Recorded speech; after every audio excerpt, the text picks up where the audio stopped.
اعزاز چودھری صاحب، ہم نے وقفے سے پہلے بھی جو نیتن یاہو اور نریندر مودی کا جو گٹھ جوڑا ہے اس پہ گفتگو کی ہے، تو آپ کو کیا لگتا ہے کہ یہ دو شخصیات کا گٹھ جوڑ ہے، جو دو ممالک کا گٹھ جوڑ ہے، یا دو آئیڈیالوجیز کا گٹھ جوڑ ہے؟ یہ گریٹر اسرائیل اور اکھنڈ بھارت کا گٹھ جوڑ ہے؟ جی مجھے تو یہ ایڈیالوجی کا کلیش نظر آتا ہے، اور پاکستان اور ہندوستان کا جو کلیش تھا وہ بنیادی طور پر شروع سے یہی تھا کہ انڈینز تو یہ چاہتے تھے، کم از کم ہندوز یہ چاہتے تھے کہ وہ ایک کھنڈ بھارت بنے، ایک بڑا انڈیا بنے، اور ہم یہ نہرو صاحب نے اپنی کتاب دی ڈسکوری آف انڈیا میں کھل کر لکھا ہوا ہے، انہوں نے کھل کر لکھ دی ہوئی ہے کہ جی ہمارا اس طریقے سے ایک پورا کا پورا ایک بڑی پاور بنے گی. اور وہ بعد میں تو یہ وینئر کے نیچے چھپا رہا سیکولرزم کے، مودی صاحب نے لا کے اس کو باہر کھڑا کر دیا. تو ادھر تو یقیناً یہ ایک ایڈیولوجیکل موو ہے، لیکن 9/11 کے بعد سے آپ نے دیکھا ہے کہ یہ ایڈیولوجیکل کلیش بڑھ گیا ہے، اور یہ جیوز تو اپرچونسٹ ہیں، یہ اس میں شامل ہو گئے ہیں اس میں. ورنہ بنیادی طور پر یہ کلیش یہ تھا جب صدر بش نے ریڈیکل اسلام کی ٹرم نکالی کہ ریڈیکل اسلام، اور پھر وہ 7 وارز ان پتہ نہیں 5 کنٹریز یا 5 وارز ان 7 کنٹریز کا ایک فلسفہ آیا جس میں صرف ابھی ایران رہ گیا تھا. تو یہ وہ سلسلہ چل رہا ہے. تو یقیناً یہ ٹیکٹیکل کولوژن ہے between Modi and Nitin Yahoo. دونوں کا کامن ہدف بہرحال اسلامک ورلڈ ہے، اور ہمیں بہرحال اس کے لیے ہوشیار رہنا پڑے گا. فی الحال میں یہ سمجھتا ہوں کہ پاکستان کا جو اصل جو ہمارا چیلنج ہے وہ انڈیا ہے، یعنی ہماری تمام تر جو کیپیبلٹی ہے وہ انڈیا کے لیے ہے. یقیناً اسرائیل اس کے اندر ان کو مدد کر رہا ہے، لیکن ہمارا ڈائریکٹ اس وقت ہدف اسرائیل نہیں ہے. اس سے یہ مطلب نہیں سمجھنا چاہیے ہمیں کہ جیسے ہم اس جنگ میں نے پہلے بھی کہا تھا، شاید آپ کے پروگرام میں بھی کہا ہو، کہ ایران کے ساتھ اب جنگ میں شریک نہیں ہوں گے، ہم درگیاں ساری ہوں گی، کیونکہ ہم ایک بہت بڑی جنگ میں پڑے ہوئے ہیں.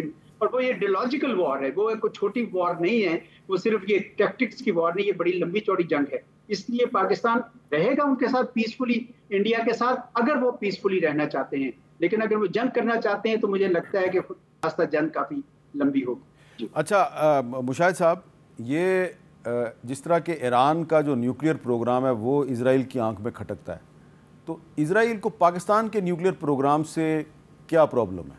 ایک تو جنرل پرابلم ہے، جو میں کہتا ہوں جینرک پرابلم ہے مغرب کا وہ پرابلم اسلامک بم. مجھے جب میں اسپوکسمین تھا پاکستان کا، چیف اسپوکسمین، تو ایک انڈین جرنل سے میرا BBC سے انٹرویو ہوا، جیسے ابھی لائیو ہو رہا تھا، ہم نے دھماکہ کر لیا تھا، کہتے ہیں oh you Pakistanis you have the Islamic bomb.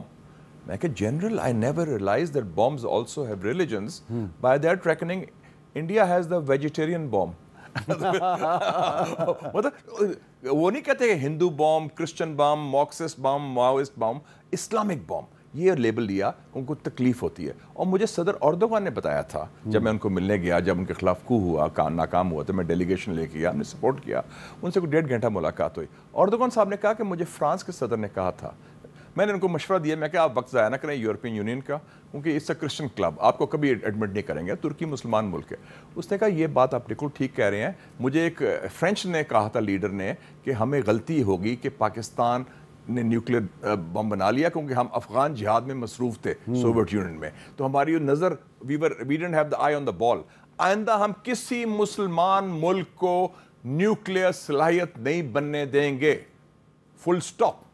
یہ سوچ ہے. یہ ابھی تک وہ صلیبی جنگوں کے زمانے میں یہ اس میں بھی صلیبیت کی بو آ رہی ہے مجھے. آپ نے جو آرٹیکل نہیں پڑھا، نیل فرگوسن ان کے پروفیسر ہے، اس نے کہا کہ Netanyahu has restored the credibility of the waste.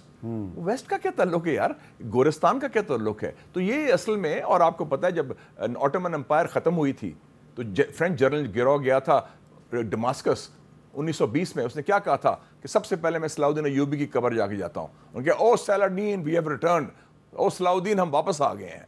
733 سال پہلے 1187 میں شکست ہوئی تھی نا یروشلم میں، جو فتح کیا تھا صلاح الدین ایوبی صاحب نے. تو وہ ان کی سوچ یہ صلیبی سوچ ہے جناب، یہ بی ویری کلیئر، یہ نظریاتی ایشو ہے. تو اس لیے لیکن اللہ کا فضل ہے کہ چاہے نارتھ کوریا ہو یا پاکستان ہو، جن کے پاس بم ہے ان کو ٹچ نہیں کر سکتے. اچھا اب ایران کے پاس تو بم نہیں ہے، لیکن اعزاز چودھری صاحب آج سے ہی سیز فائر کے بعد سے امریکی میڈیا پہ کچھ مغربی ٹی وی چینلز پہ پروپیگنڈا شروع ہو گیا جی کہ وہ ٹرمپ صاحب نے کہہ تو دیا ہے کہ جی ہم نے ایران کی جو نیوکلیئر کیپیبلٹی ہے اس کو بم مار کے ختم کر دیا ہے، لیکن ان کے پاس 400 کلو گرام یورینیم موجود ہے جو کہ 60% انریچڈ ہے، تو وہ کدھر گئی ہے؟ اور وہ اس خدشے کا اظہار کریں جی وہ ایران نے کہیں چھپا دیا ہے۔